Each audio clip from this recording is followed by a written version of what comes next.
اعوذ باللہ من الشیطان الرجیم بسم اللہ الرحمن الرحیم والذین یتوفون منکم ویذرون ازواجا، اور پھر دوبارہ لوٹ کر معاملہ آ رہا ہے بیواؤں کا، اور جو لوگ تم میں سے وفات دے دیے جائیں اور وہ چھوڑ جائیں پیچھے بیویاں، وصیۃ لازواجہم متاعا الی الحول غیر اخراج، تو ان کی بیویوں کے لیے وصیت لازماً، اپنی بیویوں کے لیے وصیت لازماً کریں 1 سال تک کے لیے نان نفقے کی، اور بغیر اس کے کہ انہیں گھروں سے نکالا جائے۔ اب یوں سمجھئے اس کو، ایک شخص فوت ہوا ہے، 4 بیویاں ہیں، ایک کے ہاں اولاد تھی، بیٹا تو اسی کا ہے، باقی 3 تو اس کی جو ہیں سوتیلی مائیں ہیں۔ ایک ماں کو تو وہ اپنی ماں سمجھ کر اس کی خدمت کرے گا، باقی 3 کو لائبلٹی سمجھے گا۔ تو فرمایا ایسا نہ ہو کہ فوراً نکال دو کہ جاؤ اپنا راستہ لو، جس سے تمہاری شادی تھی وہ گیا۔ 1 سال کے لیے انہیں گھر سے نہ نکالا جائے اور ان کا نان نفقہ دیا جائے۔ لیکن یہ بھی اصل میں تھا وصیت کا، جب یہ جو قانون آئے گا وراثت کا تو اس سے پہلے کے لیے، جیسے کہ والدین کے لیے کہا گیا تھا وصیت کرو، ایسے بیویوں کے لیے بھی کرو۔ جب ان کا حق آ گیا،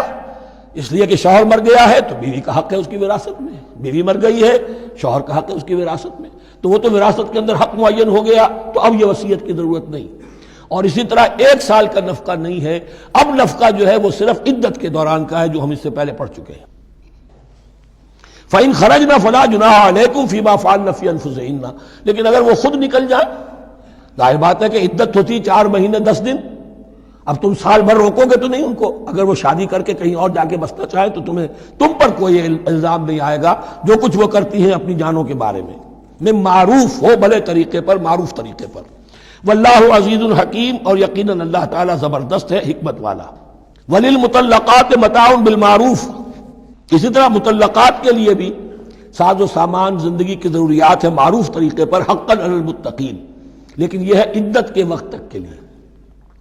اسی معاملے میں شاہ بانو کیس میں ایک جو فیصلہ دیا تھا یہ کلکتہ ہائی کورٹ نے، اس پر پھر ہندوستان میں ایجیٹیشن ہوا۔ اس نے یہ فیصلہ دیا تھا کہ کوئی مسلمان اپنی بیوی کو طلاق دے دے تو اب وہ بیوی اگر تو دوسری شادی کر لے تب تو بات دوسری ہے، ورنہ جب تک زندہ رہے گی اس طلاق دینے والے پر اس کا نان نفقہ جو ہے رہے گا پوری زندگی تک۔ اس پر مسلمانوں نے کہا، بھارت کے مسلمانوں نے، یہ ہماری شریعت میں دخل اندازی ہے، شریعت نے صرف عدت تک کا حق رکھا ہے مطلقہ کے لیے،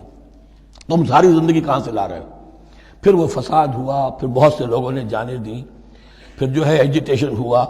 لیکن پھر راجیو گاندھی کو گھٹنے ٹیکنے پڑے، اور پھر قانون بنا دیا گیا بھارت میں کہ کوئی عدالت ہندوستان کی including supreme court of India مسلمانوں کے آئلی قوانین میں دخل نہیں دے سکتی۔ میں سلام کیا کرتا ہوں مسلمانان بھارت کو، مسلمانوں نے وہاں پر یہ بات بھی نہیں ہونے دی کہ جب قرآن شریعت کا حکم جو ہے وہ یہ ہے کہ مطلقہ کو عدت تک کے لیے نان نفقہ ہے تو ساری زندگی کا کوئی معاملہ نہیں۔ کذالک یبین اللہ لکم آیاتہ لعلکم تعقلون، اسی طرح اللہ تعالیٰ تمہارے لیے اپنی آیات کو واضح کر رہا ہے تاکہ تم عقل سے کام لو اور سمجھو۔